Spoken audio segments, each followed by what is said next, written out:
ಆತ್ಮೀಯ ಕರ್ನಾಟಕ ರಾಜ್ಯ ಸರ್ಕಾರಿ ನೌಕರೇ, ತಮಗೆ ಈಗಾಗಲೇ ತಿಳಿದಿರುವಂತೆ ಜುಲೈ 15ರ ಸಚಿವ ಸಂಪುಟ ಸಭೆಯಲ್ಲಿ 7ನೇ ವೇತನ ಆಯೋಗದ ವರದಿ ಜಾರಿ ಬಗ್ಗೆ ತಾತ್ವಿಕವಾಗಿರ್ತಕ್ಕಂತಹ ಒಪ್ಪಿಗೆ ಪಡೆದು ಜುಲೈ 16ರಂದು ವಿಧಾನಸಭೆಯಲ್ಲಿ ಮಾನ್ಯ ಮುಖ್ಯಮಂತ್ರಿಗಳು 7ನೇ ವೇತನ ಆಯೋಗದ ವರದಿಯನ್ನು ಜುಲೈ 1, 2022ರಿಂದ ಅನ್ವಯವಾಗುವಂತೆ 1ನೇ ಜುಲೈ 2024ರ ಮೂಲ ವೇತನದಲ್ಲಿ 58.5% ಹೆಚ್ಚಳವಾಗ್ತಕ್ಕಂಥ ಒಂದು ವೇತನವನ್ನು ಪರಿಷ್ಕರಿಸಿ 1ನೇ ಆಗಸ್ಟ್ 2024ರಿಂದ ಅನುಷ್ಠಾನಗೊಳಿಸತಕ್ಕಂಥ ಘೋಷಣೆಯನ್ನು ಮಾಡಿದರು. ಘೋಷಣೆ ಮಾಡಿ 4-5 ದಿನಗಳಾದರೂ ಕೂಡ ಇನ್ನೂ ಇದರ ಬಗ್ಗೆ ಯಾವುದೇ ಗೆಜೆಟ್ ನೋಟಿಫಿಕೇಶನ್ ಆಗಲಿ ಅಥವಾ ಅಧಿಕೃತವಾಗಿರ್ತಕ್ಕಂಥ ಆದೇಶ ಹೊರಡಿಸಿಲ್ಲ ಅಂತಕ್ಕಂಥ ಆತಂಕ ರಾಜ್ಯ ಸರ್ಕಾರಿ ನೌಕರರನ್ನು ಕಾಡುತ್ತಿದೆ.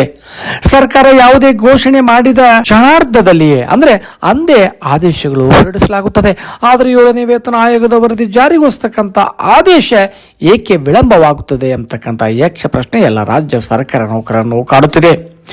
ಆಯೋಗದ ನೀಡಿದ ವರದಿಯನ್ನು ಯಥಾವತ್ತಾಗಿ ಜಾರಿಗೊಳಿಸುತ್ತದೋ ಅಥವಾ ಆರ್ಥಿಕ ಇಲಾಖೆ ಯಾವುದಾದರೂ ಬದಲಾವಣೆಗಳನ್ನು ಮಾಡಿ ಅಧಿವೇಶನ ಮುಕ್ತಾಯವಾದ ನಂತರ ಆದೇಶ ಹೊರಡಿಸುತ್ತದೆ ಎಂಬತಕ್ಕಂಥ ಆತಂಕ ರಾಜ್ಯ ಸರ್ಕಾರಿ ನೌಕರರದಾಗಿದೆ. ಏಕೆಂದರೆ ತುಟ್ಟಿ ಭತ್ಯೆಗೆ ಸಂಬಂಧಪಟ್ಟಂತೆ ಕೆಲವೊಂದು ಗೊಂದಲಗಳು ರಾಜ್ಯ ಸರ್ಕಾರಿ ನೌಕರರಲ್ಲಿವೆ. ಒಂದೊಮ್ಮೆ ರಾಜ್ಯ ಸರ್ಕಾರ ಶೀಘ್ರದಲ್ಲಿ ಆದೇಶ ಹೊರಡಿಸಿದರೆ ಎಲ್ಲ ನೌಕರರ ಗೊಂದಲಗಳಿಗೆ ಪರಿಹಾರ ಸಿಗಬಹುದು.